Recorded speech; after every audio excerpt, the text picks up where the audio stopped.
பாடுவோம்.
வாரும் பரிசுத்த ஆவியானவரே, நீர் எங்களை கிருபையாய் கொடுத்த நேரத்துக்காக நன்றியோடு துதிக்கிற பாஸ்தரிக்கிறோம்.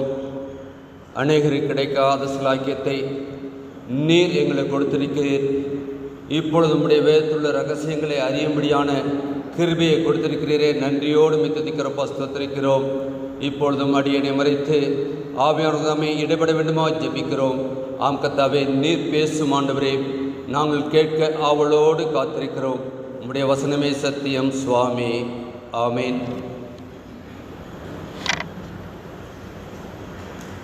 கர்த்தருடைய பிரதான கிருபையினாலே பல ஆண்டுகளுக்கு பின்பாக உங்கள் மத்தியிலே வரவும், உங்களோடு சேர்ந்து ஆண்டவரை ஆராதிக்கவும், ஒருவேளை அநேக நாட்கள் வர முற்பட்ட நாட்கள் உண்டு. ஆனால் ஒவ்வொரு நாளிலும் ஒவ்வொரு தடைகள் வந்து கொண்டே இருந்தது. ஆனால் இன்றைக்கும் ஆண்டவர் ஜீவனுள்ள தேவனாய் உயிர்த்தெழுந்த பண்டிகைக்கு பிந்தின 4ஆம் ஞாயிறிலே உங்கள் மத்தியிலே வரவும், உங்களோடு கூட இந்த பரிசுத்த ஸ்தலத்திலிருந்து ஆண்டவரை ஆராதிக்கவும். என்றால் நான் ஏன் இதை பரிசுத்த ஸ்தலம் என்று சொல்கிறேன் என்று சொன்னால், இங்கே இருக்கின்ற நீங்களும் நானும் இந்த ஆலயத்தின் உறுப்பினர்களாக இல்லாத சமயத்திலே இந்த இடத்திலே ஒரு ஆலயம் கட்டப்பட்டது.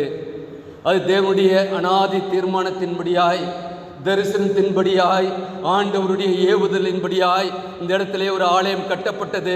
அந்த ஆலயத்திலே வந்து ஆராதித்த பொழுது 2 பேர்கள் கனவு மனைவியாய் வந்தவர்கள் 4 பேராய் ஆனார்கள்.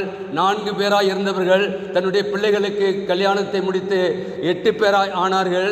அதற்கு அப்புறம் பிள்ளைகளுடைய பிள்ளைகளை கண்டு இன்றைக்கு மனமகிழ்ச்சியோடு கூட இருக்கின்ற ஒரு ஸ்தலமாய் இருக்கின்றது. இதே ஸ்தலத்தில் இருந்தான் 2 பேரோ 3 பேரோ இருந்து நாம் ஆராதித்த நாட்கள் உண்டு.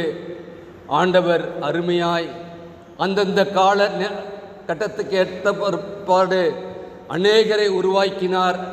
அன்றைக்கு தொடங்கி இன்றைக்கு வரைக்கும் இன்னும் வரும் நாட்களிலும் அநேகரை ஏற்படுத்த சித்தமுள்ளவராய் இருக்கின்றார்.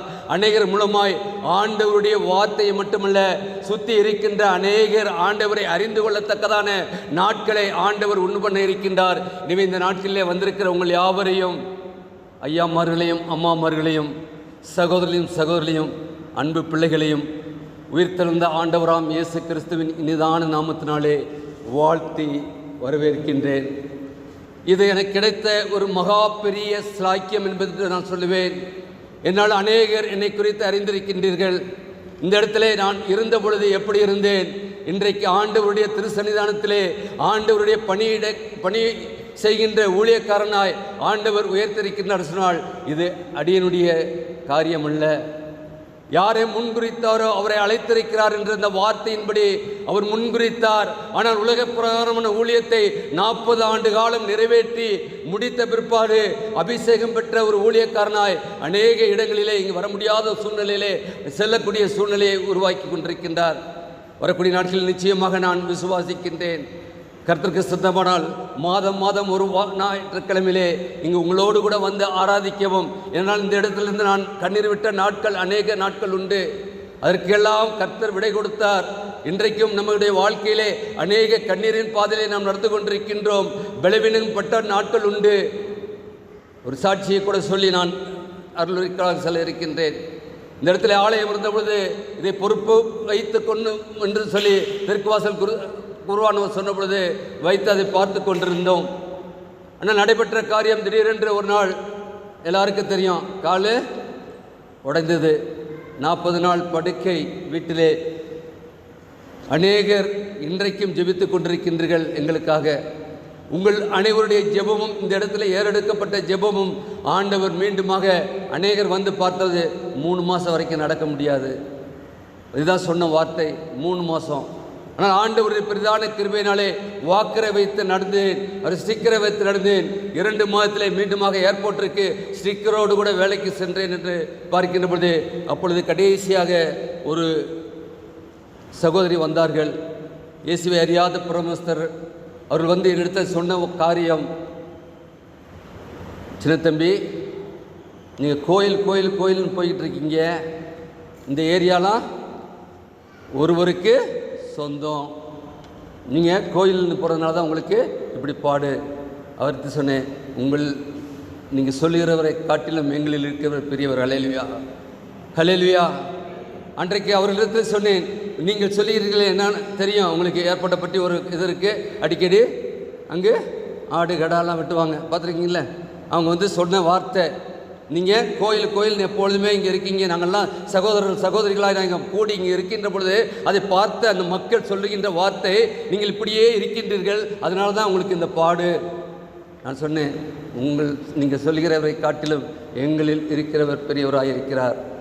ஆண்டவருடைய பிரதான கிருபையினால் 2008ஆம் ஆண்டு ஆகஸ்ட் 15ஆம் தேதி ஆப்ரேஷன் பண்ணப்பட்ட என்னுடைய லெஃப்ட் லெக் 2 ஸ்க்ரூக்கள் தான் நிற்குது. ஆனால் ஆண்டவர் இரவும் பகலுமாக அவருக்காக எல்லா இடங்களுக்கும் செல்லத்தக்கதான பலனையும் சத்துவத்தையும் கொடுத்தவர். எவ்வளோ பலவீனங்கள் இருந்தாலும் கூட பலவீனத்தின் பத்திலும் ஆண்டவர் பலப்படுத்தி வருகிறார். அதற்காக நான் நன்றி செலுத்துகிறேன். அதற்கு காரணம் இங்குள்ள அனைவருடைய ஜெபமும், இந்த இடத்துல ஏறெடுக்கப்பட்ட ஜெபம். அதான் மீண்டுமாக சொல்வது, இது ஏதோ ஆலயம் என்று சொல்ல அல்ல, இது ஒரு திருத்தலம். எங்கெங்கோ ஓடிக்கொண்டிருக்கின்றோம். இந்த தளத்திலே வந்து நீங்கள் உங்களுடைய ஜெபத்தை ஏறெடுத்து பாருங்கள். உங்களுடைய கண்ணீரை நீங்கள் விட்டு பாருங்கள். உங்களுடைய கண்ணீருக்கு ஆண்டவர் பதில் கொடுக்கின்றவராயிருப்பார். நிச்சயமாக அந்த கண்ணீர் ஆனந்த களிப்பாக மாறும் என்பதை நீங்கள் அறிந்து கொள்ள அழைக்கப்படுகிறீர்கள். இது ஒரு சாட்சியாக சொல்லி இந்த நாளுக்குரிய அருளுரைக்குள்ளாக கடந்து செல்ல இருக்கின்றேன். இன்றைக்கு உயிர்த்தெழுந்த திருநாளுக்கு பின்வரும் 4ஆம் ஞாயிறு. இன்றைக்கென்று திருச்சபை கொடுத்திருக்கின்ற மையப்பொருள் உயிர்த்தெழுதல் கிறிஸ்துவில் நம்பிக்கை. உயிர்த்தெழுதல் கிறிஸ்துவில் நம்பிக்கை. அப்படி என்றால் அன்புக்குரிய திருச்சபை மக்களே, ஏன் திருச்சபை இந்த தலைப்பை நமக்கு கொடுத்திருக்கின்றது? நாம் தான் ஆண்டவரை ஆராதிக்கின்றோமே, ஒவ்வொரு வாரமும் ஆராதனைக்கு வருகின்றோமே. ஆனால் திருச்சபை இந்த நாளிலே கிறிஸ்துவில் நம்பிக்கை என்று சொல்லி ஏன் நம்மை அழைக்கின்றது என்று பார்க்கின்ற பொழுது, உயிர்த்தெழுந்த திருநாளை நாம் ஆசரித்தோம். ஏனால் நாம் ஆராதிக்கின்ற கர்த்தர் மரித்தேன் ஆனாலும் சதா காலமும் உயிரோடு இருக்கின்றேன் என்று சொல்லி வாக்குப்படின கர்த்தர் இன்றைக்கும் ஜீவனுள்ள தேவனாய் இருக்கின்றார். ஜீவனுள்ள தேவனாய் இருப்பது மட்டுமல்ல, நம்மையும் ஜீவிக்கும்படியாய் நமக்காக அவர் ஜீவனை கொடுத்து நாம் பாவங்கள் எல்லாவற்றையும் அவர் சிலுவையிலே சுமந்து தீர்த்தவராயிருக்கின்றார். எனவே இன்றைக்கு நம்முடைய நம்பிக்கை எங்கிருக்கின்றது? இன்றைக்கு அநேக கிறிஸ்தவருடைய வாழ்க்கை, இன்றைக்கு அநேகர் பதவியையும் பணத்தையும் அந்தஸ்தையும் அதிகாரத்தையும் சார்ந்து வாழ்ந்து கொண்டிருக்கின்ற கிறிஸ்துவ சமுதாயத்திலே வாழ்ந்து கொண்டிருக்கின்றோம். ஒருவேளை கிறிஸ்துவை அறியாத மக்கள் அப்படி வாழ்வார்கள் என்று சொன்னால் அது வாழ்க்கை அல்ல. ஆனால் கிறிஸ்துவை அறிந்திருக்கின்றோம், வேதத்தை கையிலே வைத்திருக்கின்றோம் என்று சொன்னால் வேதம் என்ன சொல்லுகின்றதோ அதன்படி நீங்களும் நானும் வாழ அழைக்கப்படுகின்றோம். கிறிஸ்துவில் நம்பிக்கை. நம்பிக்கை என்பது நம்முடைய முழு நம்பிக்கையும் ஆண்டவரை சார்ந்தே இருக்க வேண்டும். என் ஆண்டவர் எனக்காக மரித்தார், எனக்காக உயிர்த்தார், என்னை மீட்கும்படியாக என்னோடு கூட முடிவு பரியந்தம் இருப்பார். என் ஜீவன நாள் மட்டுமாக நான் ஆண்டவருக்காக வாழ்வேன் என்று சொல்லி நம்மை அர்ப்பணிக்கின்ற வாழ்க்கையாக இருக்க வேண்டும். என்றால் நம்முடைய வாழ்க்கையை பார்க்கின்ற பொழுது இன்றைக்கு அநேக வேத பகுதியை நாம் வாசிக்க கேட்டோம். பழைய ஏற்பாடு நிருப பகுதி சற்று நேர தியானத்துக்கு என்று எடுத்துக்கொண்டது. இன்றைக்கு வாசித்த அந்த நற்செய்தி பகுதியை எடுத்து வைத்துக் கொள்வோம். பரிசுத்த யோவான் என்பவர் எழுதின நற்செய்தி நூல் 11ஆம் அதிகாரம் திருவசனங்கள் 17 தொடங்கி 28 வரை உள்ள வசனங்களை நாளே தியானத்துக்கென்று நாம் பார்ப்போம். அதை பார்க்கின்ற பொழுது ஏனென்றால் இது இந்த ஒரு சுவிசேஷத்தில் மட்டும்தான் குறிப்பிடப்படுகின்றது. மற்ற மத்தேயு, மார்க்கு, லூக்காவிலிருந்து எப்பொழுதும் யோவான் சுவிசேஷம் சற்று மாறுபட்டதாக இருக்கும். என்றால் யோவான் ஆண்டவருடைய காரியங்களை அறிந்து அதை மக்களிடத்தில் சொல்லுகின்ற பொழுது அவன் சொல்லுகின்ற வார்த்தையை 2 முறை சொல்வார், மெய்யாகவே மெய்யாகவே. அது மட்டுமல்ல, ஆண்டவராகிய இயேசு கிறிஸ்து தேவனுடைய குமாரன் என்று சொல்லி அவர் சொல்வதை பார்க்கின்றோம். அப்படின்றால் இன்றைக்கு நாம் வாசித்த பகுதியை பார்க்கின்ற பொழுது இது நமக்கு நன்கு தெரிந்த ஒன்று. அன்புக்குரியவர்களே, கிபி 29 முதல் கிபி 311 வரை பல மன்னர்கள் ரோம் சாம்ராஜ்யத்தை ஆண்ட பொழுது கிறிஸ்தவர்களுக்கு பல கொடுமைகளை இழைத்தார்கள். குழந்தைகள் முதல் பெரியவர்கள் வரை அவர்களை உயிரோடு எரித்தார்கள். மிருகங்களுக்கு இரையாக்கி அவ்வளவு கொடூரமாய் அவர்களை வழிநடத்தினார்கள் என்று பார்க்கின்றோம்.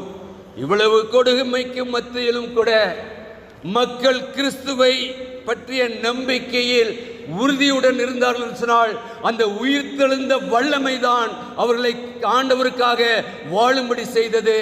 இன்றைக்கு வந்திருக்கிற உங்களையும் என்னையும் ஆண்டவர் அழைப்பது என்ன? ஏதோ உயிர்த்தெழுந்த பண்டிகையை நாம் கொண்டாடி முடித்து விட்டோமல்ல. உயிர்த்தெழுந்த ஆண்டவரின் வல்லமை உங்களோடும் என்னோடும் எப்பொழுதும் இருக்க வேண்டும். நம்முடைய வாழ்க்கையிலே வரக்கூடிய பிரச்சனைகளும் போராட்டங்களும் நிந்தைகளும் அவமானங்களும் எழுந்து வந்தாலும் நம்முடைய ஆண்டவருடைய அன்பை விட்டு எதுவும் நம்மை பிரிக்கக்கூடாது என்று சொல்லி நாம் இருக்க அழைக்கப்பட்டவர்களாக இருக்கின்றோம் என்பதை அறிந்து கொள்ள அழைக்கப்படுகின்றோம்.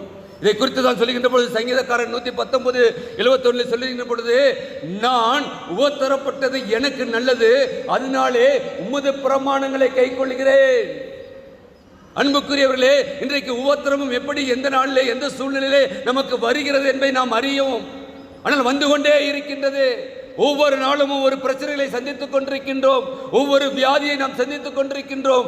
நாம் அப்படிப்பட்ட அவமானங்களிலே வாழ்ந்தாலும் கூட, நாம் உபத்திரம் பட்டு கொண்டிருந்தாலும் கூட, ஒருவேளை உங்களையும் என்னையும் உபத்திரப்படுத்துகிற மக்கள் நம்மை உபத்திரப்படுத்தினாய் அவர்கள் ஆனந்த களிப்போடு இருந்தாலும் கூட, அங்கு சங்கீதக்காரன் சொல்கிறான், நான் உபத்திரப்பட்டது எனக்கு நல்லது, எனக்கு நல்லது.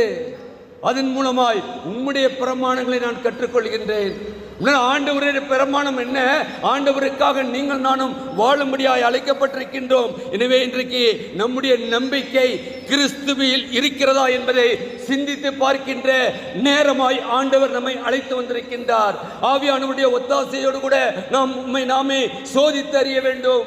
இதோ வந்தோம் தியானித்தோம் என்று அல்ல, ஒவ்வொருவரும் கேட்கின்ற ஒவ்வொரு வார்த்தையின் மூலமாய், ஆண்டவரே என்னுடைய வாழ்க்கையிலே இந்த வார்த்தையை கொண்டு நீர் என்ன சொல்ல விரும்புகிறீர் என்று சொல்லி நாம் சிந்திக்க அழைக்கப்படுகின்றோம். என்றால் நான் சேனத்தில் பார்க்கின்ற பொழுது இதை 2 தலைப்புகளிலே தியானிக்க பரிசுத்த ஆவியானவர் நமக்கு கிருபை செய்வார்.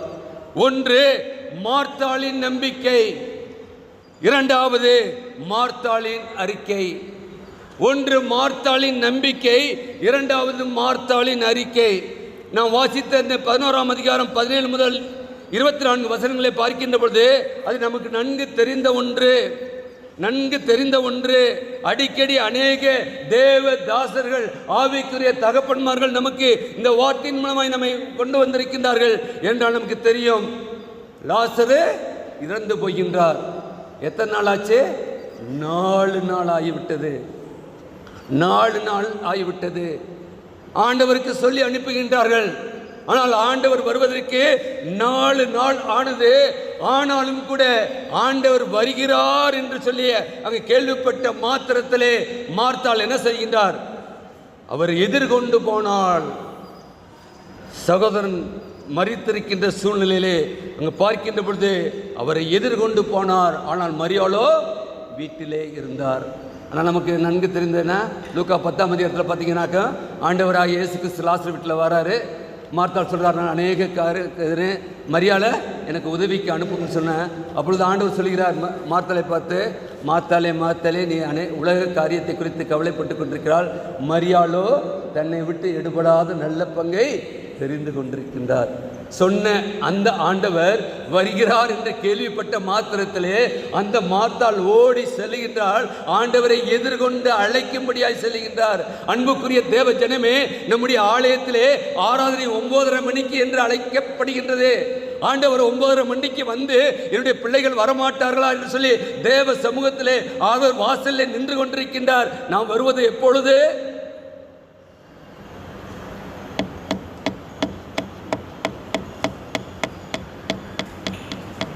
ஆண்டவர் கணக்கு ஒப்புவிக்க வேண்டிய நாட்கள் வரும். எல்லா பக்கமும் 8 மணிக்கு 7 மணிக்கு ஆராதனை, 8 மணிக்கு ஆராதனை, 8:30 மணிக்கு ஆராதனை. இங்கே 8:30 மணிக்கு நடந்த நாட்கள் உண்டு. அப்புறம் நம்ம வசதிக்கு 9 மணிக்கு ஆகணும். அப்புறம் 9:30 மணி, என்ன 10 மணி, 11 மணி. தேவனை தேடுவதிலே அவர் இந்த நாள் கர்த்தருடைய நாள். ஆண்டவருக்கென்று நம்மை பிரித்தெடுத்திருக்கின்றார் என்று சொன்னால் நாம் காலையிலே நம்முடைய காரியம் என்னவாக இருக்க வேண்டும்? ஆலயத்துக்கு செல்ல வேண்டுமே, ஆலயத்திலே ஆண்டவருடைய ஆராதிக்க வேண்டுமே. என்னை கடந்த 6 நாட்களாக என்னுடைய எல்லா காரியங்களிலும் ஆண்டவர் என்னோடு கூட பயணித்திருக்கின்றார் என்று சொல்லி நாம் வருகின்றவர்களாக இருக்க வேண்டும். நம்முடைய வாழ்க்கையை நாம் ஆராய்ந்து பார்ப்போம். என்றால் நாம் ஒவ்வொரு காரியங்கள் பார்க்கிறோம். மரியாள் இயேசு வருகிறார் என்று கேள்விப்பட்ட மாத்திரத்திலே அவரை எதிர்கொண்டு போனாள் என்று பார்க்கின்றோம்.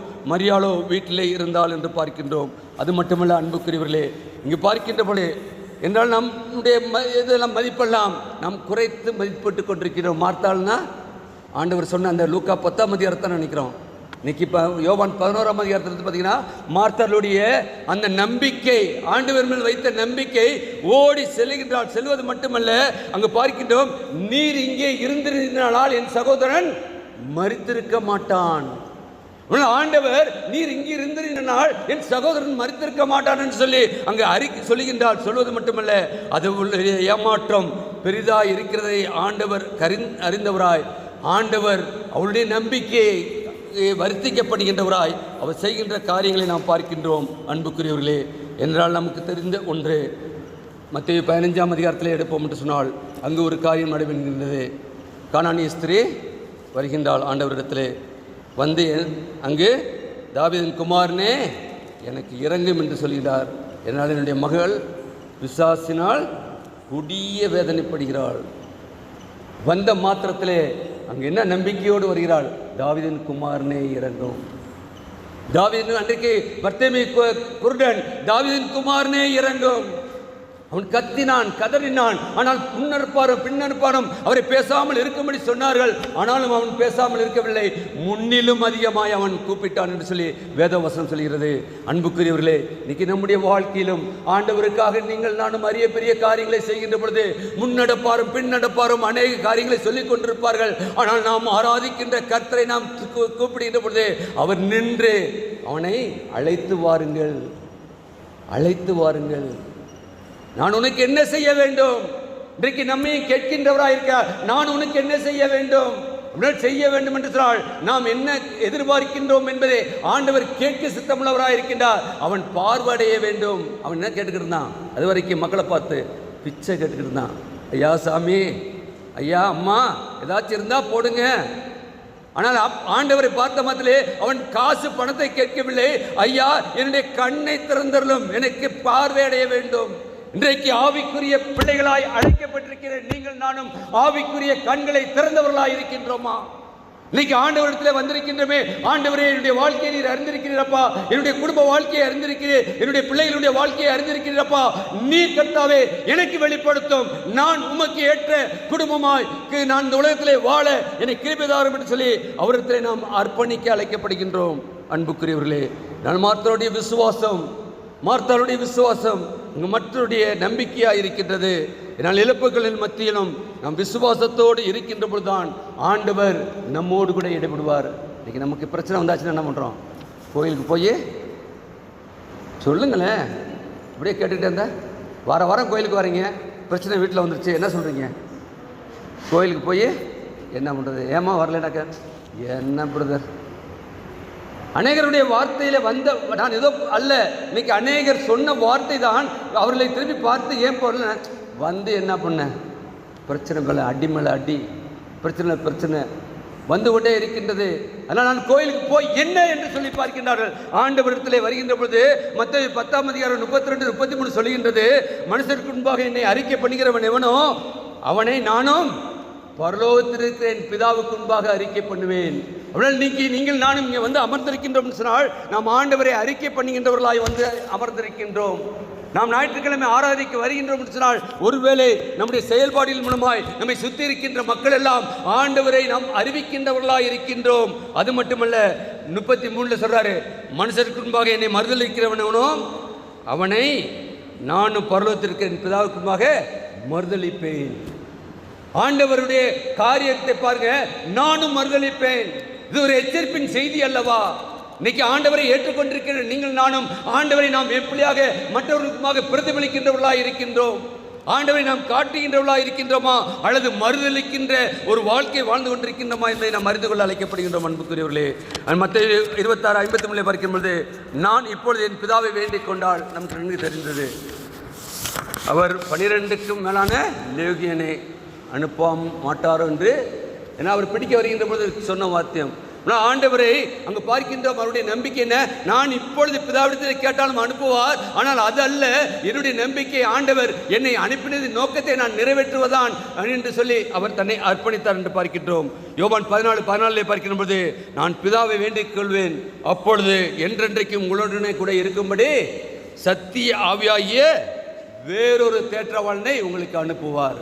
அப்படினால் ஆண்டவர் இன்றைக்கும் உங்களுக்காக எனக்காகவும் பிதாவின் வலது பாசத்திலே அவர் வேண்டுதல் செய்து கொண்டிருக்கின்றார். நமக்கு வேண்டிய பலனையும் சத்துவத்தை கொடுக்கும்படியாய் ஆண்டவர் உங்களுக்காகவும் எனக்காகவும் வேண்டுதல் செய்து கொண்டிருக்கின்றார். அன்புக்குரியவர்களே, இவை நீங்கள் நானும் எப்படி வாழ்ந்து கொண்டிருக்கின்றோம் என்பதை நாம் அறிந்து கொள்ள அழைக்கப்பட்டவர்களாக இருக்கின்றோம். இரண்டாவதாக சொன்னேன், மார்த்தாளின் அறிக்கை. மார்த்தாளின் அறிக்கையை பார்க்கின்ற போது அதே யோவானிலே பார்க்கின்றோம். யோவான் பார்க்கின்ற பொழுது 25, 26, 27 வசனங்கள் எடுத்து வாசிக்கலாம். யோவான் 11, 25, 26, 27.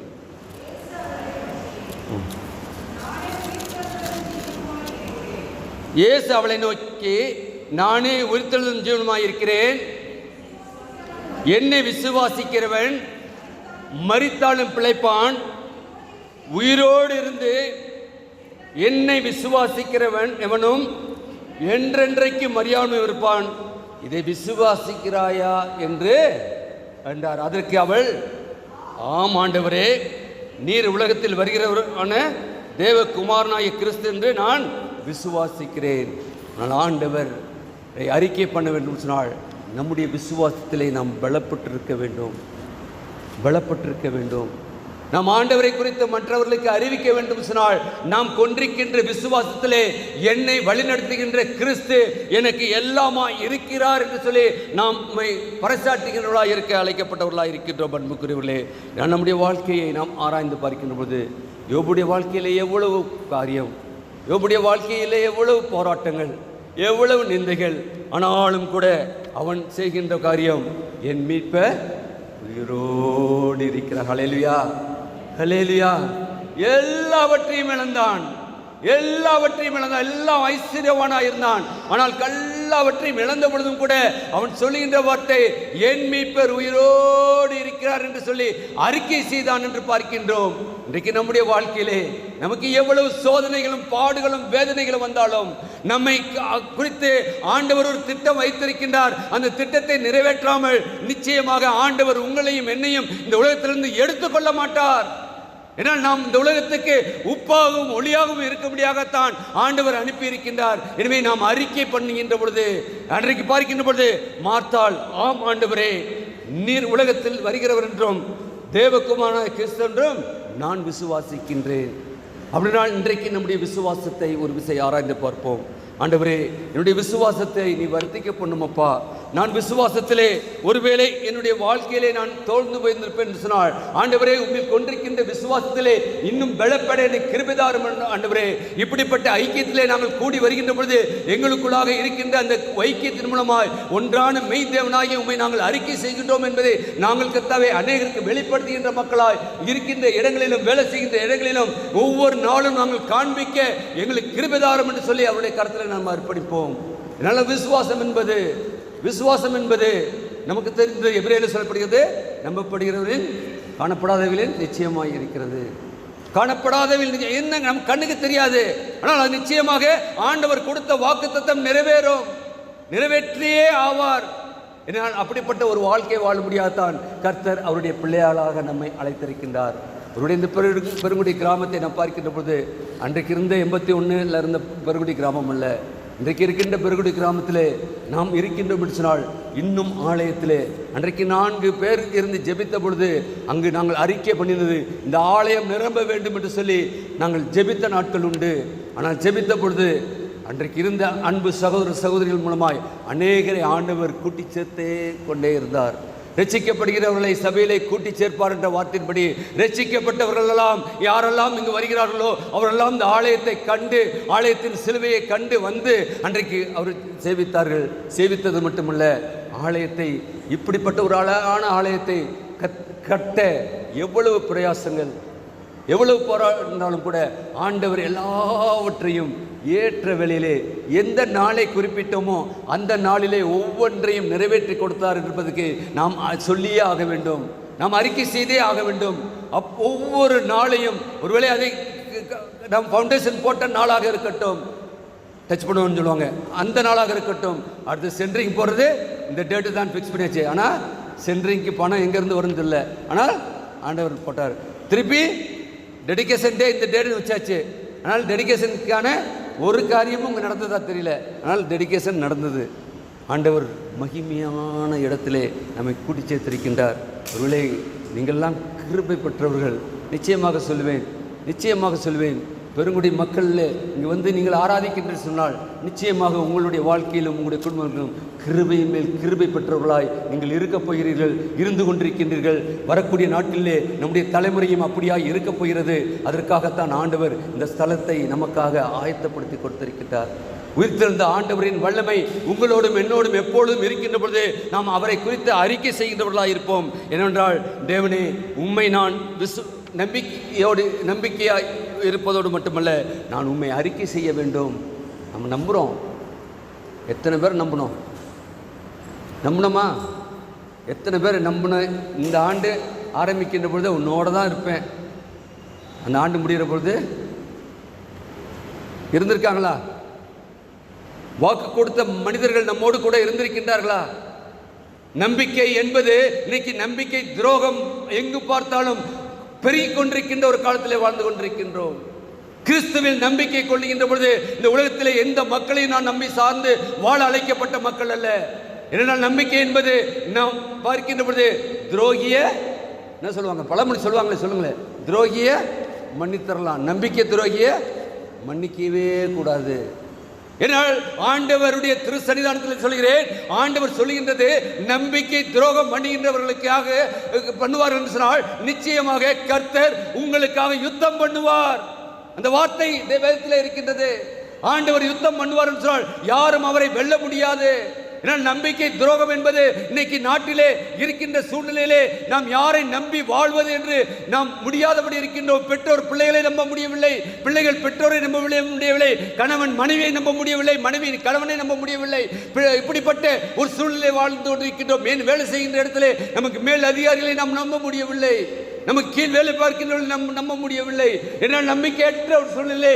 இன்றைக்கு ஆண்டவர், உயிர்த்தெழுந்த ஆண்டவர் உங்களையும் என்னையும் அழைப்பது கிறிஸ்துவில் நம்பிக்கை கொள்ளுங்கள், கிறிஸ்துவில் நம்பிக்கை கொள்ளுங்கள். அப்படின்னா ஆண்டவர் எல்லாவற்றையும் காண்கின்ற தேவன் மட்டுமல்ல, அவர் எல்லாவற்றையும் ஏற்ற வேளையிலே ஏற்றபடி நமக்கு செய்து முடிக்க வல்லமையுள்ள தேவனாய் இருக்கிறார். நாம் சும்மா இருப்போம். அந்நிய கண்கள் அல்ல, உங்கள் கண்களே காணும் என்று சொல்லி வேதவசனம் சொல்லுகின்றது. உன்னால் ஆண்டவருக்குள் பிரியமானவர்களே, இன்றைக்கு ஆண்டவர் கொடுக்கின்ற வார்த்தை, உயிரோடு இருந்து என்னை விசுவாசிக்கிறவனும் என்றென்றைக்கு மறிக்காமலும் இருப்பான், இதை விசுவாசிக்கிறாய் என்று மார்த்தாள் இடத்தில் கேட்ட கர்த்தர் இன்னைக்கு நம்மிடத்திலும் கேட்கின்றார். நம்முடைய நம்பிக்கையை அவர் இன்றைக்கு ஒரு விஷயம் ஆராய்ந்து பார்க்கின்றார். ஆம் அன்புக்குரியவர்களே, தேவ ஜனமே தேவ சமூகத்திலே வந்திருக்கிறீரே, உயிரோடு இருந்து என்னை நம்புவீர்கள் சொன்னால் என்றென்றைக்கு நீங்கள் மறிக்க மாட்டீர்கள் என்றால் நீங்கள் நம்பிக்கை கொண்டிருக்கின்ற தேவன் உங்களோடு கூட இருப்பேன் என்று சொல்லி வாக்கு பண்ணியிருக்கின்றார். உங்களோடு கூட இருப்பேன், நான் உன்னை விட்டு விலகுவதும் இல்லை, உன்னை கைவிடுவதும் இல்லை என்று சொல்லி வாக்கு பண்ணின கர்த்தர் நம்மோடு கூட நமது வலது பாசத்திலே நமக்கு நிழலாக இருக்கின்றார். நாம் எங்கு சென்றாலும் ஆண்டவர் நம்மை பலப்படுத்துகின்றவராக இருக்கின்றார். அப்படிப்பட்ட ஒரு வாழ்க்கையை இந்த நாட்களிலே வாழ, ஒரு மார்த்தாளுடைய வாழ்க்கையிலே காண்ட நம்பிக்கை நம்முடைய வாழ்க்கையிலே காணப்படவும், மார்த்தாள் அறிக்கை செய்தது போல நாமும் அறிக்கை செய்து வரக்கூடிய நாட்களிலாவது இதுவரைக்கும் எப்படி வாழ்ந்தோம் என்பதை ஆண்டவர் அறிந்திருக்கின்றார். ஒருவளே மனிதனோ முகத்தை பார்க்கின்றார், கர்த்தரோ உள்ளத்தை ஆராய்ந்திருக்கிற தேவன். இன்றைக்கு உள்ளத்திலே நீங்கள் நானும் என்ன சிந்தித்துக் கொண்டிருக்கின்றோம் என்பதை ஆண்டவர் அறிந்திருக்கின்றார். நம்முடைய சிந்தனை தான் நம்முடைய செயல்பாடாய் வருகிறது, நம்முடைய பேச்சாய் வருகிறது, நம்முடைய நடக்கையாய் காண்பிக்கப்படுகின்றது. அதை காண்கின்ற மக்கள் அநேகர் உண்டு. இன்றைக்கு நான் உங்களை காண்கின்றேன், என்னுடைய 2 கண்களால் காண்கின்றேன். ஆனால் இருக்கின்ற அத்தனை பேரும் எத்தனை கண்ணில்? ஒவ்வொருத்தரும் எல்லாரும் என்ன தான் பார்த்துட்டு இருக்கீங்க? உங்களுடைய ஒவ்வொருவருடைய கண்களும் என்னை கண்டு கொண்டிருக்கின்றது என்றால் காண்கின்ற தேவன் நம்ம எல்லாரும் இன்னைக்கு சிசிடிவி போட்டு பார்த்துட்டு இருக்கோம் என்ன நடக்குதுன்னு சொல்லி. ஆனால் ஆண்டவர் நம்மை காண்கின்ற தேவனாக இருக்கின்றார். அவர் இன்றைக்கு நமக்கு வேண்டிய எல்லா காரியங்களையும் செய்யக்கூடியவராக இருக்கின்றார். அதற்காகவே அவர் உயிர்த்தெழுந்த ஆண்டவரின் வல்லமை நம்மோடு இருக்கும் என்று சொன்னால் அந்த நம்பிக்கையோடு கூட நாம் வரக்கூடிய நாட்களே நமக்கு வரக்கூடிய எந்த சவாலாக இருந்தாலும், ஆண்டவரே உம்முடைய பாதப்படி நான் அர்ப்பணிக்கிறேனப்பா, நான் அல்ல ஆண்டவரே, நான் பலவீனமான ஆண்டவரே, என்னால் முடியாத ஆண்டவரே, ஆனால் உம்முடைய கரத்தில் என்னை அர்ப்பணிக்கின்றேன் சொல்லி நாம் அர்ப்பணிப்போம். நிச்சயமாக அந்த நம்பிக்கை வீண் போகாது. நம்முடைய நம்பிக்கையை அவர் வர்த்திக்க பண்ணுவார். நம்பிக்கையோடு கூட இந்த நாளில் நம்முடைய காரியங்கள் ஒவ்வொன்றையும் கிறிஸ்துவில் கொண்டிருக்கின்ற நம்பிக்கையை ஒரு விசை ஆராய்ந்து பார்த்தவர்களாய் இந்த இடத்திலிருந்து நாம் செல்ல உங்களுக்கும் எனக்கும் பரிசுத்த நம்மை கிருபையும் ஒத்தாசையும் செய்வாராக. ஆமேன். ஜெபம் செய்வோம். மகா கிருபையும் இரக்கமுள்ள கர்த்தாவே, நீர் எங்களுக்கு கிருபையாய் கொடுத்த ஜீவனுள்ள வார்த்தைக்காக நன்றியோடு மெதுதிக்கிறோம், ஸ்தோத்திரிக்கிறோம். ஆம் கர்த்தாவே, அன்றைக்கு லாசருவை உயிரோடு எழுப்பின கர்த்தர் எங்களை கர்த்தாவே இந்த நாளிலே கர்த்தாவே எங்களுடைய ஆவிக்குரிய கண்களையும் திறந்து எங்களை உயிர்ப்பிக்க வேண்டுமா ஜெபிக்கிறோம்ப்பா.